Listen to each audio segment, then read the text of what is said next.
గారు సాహు గారిని మాట్లాడవలసిందిగా రిక్వెస్ట్ చేస్తున్నాం. గుడ్ ఈవినింగ్ అండి.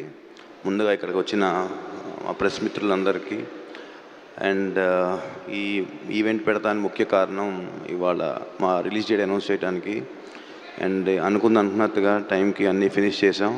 అండ్ మూవీ గురించి చెప్పాలంటే చాలా చాలా కాన్ఫిడెంట్గా ఉన్నాం. అండ్ డెఫినెట్గా ఈ ఆపర్చునిటీని మెగాస్టార్ గారికి, అట్లానే అడగంగానే ఒప్పుకొని చేసిన వెంకటేష్ గారికి, అట్లానే ఏ ఇబ్బంది లేకుండా టైం టు టైం అన్నీ చూసుకుని అన్నీ పర్ఫెక్ట్గా క్రాఫ్ట్ చేసిన మా డైరెక్టర్ అనిల్ గారికి thank you so much brother. ఇది మీరు లేకపోతే ఈ టైంకి సినిమా డెఫినెట్గా అంత ఈజీ కాదు రావటం. అండ్ డెఫినెట్గా ఈ సినిమా సంక్రాంతికి ప్రతి ఒక్కళ్ళకి నచ్చుతుందండి. అది దాంట్లో ఎటువంటి డౌట్ అక్కర్లేదు. అండ్ చిరంజీవి గారిని మేము చిన్నప్పుడు 30 years బ్యాక్ ఎట్లా చూసామో ఆయన ఇప్పుడు అట్లానే ఉన్నారు, అలానే డ్యాన్సులు చేశారు. అసలు ఫ్యాన్స్కి అయితే ఇది ఒక ఫీస్ట్ ఈ మూవీ. డెఫినెట్గా it's going to be biggest blockbuster మన ఇండస్ట్రీలో అని నేను చెప్పగలుగుతాను. థ్యాంక్ యూ సాహు గారు, thank you so much. Yes, ఇప్పుడు వరుసగా బ్యాక్ టు బ్యాక్ బ్లాక్ బస్టర్స్తో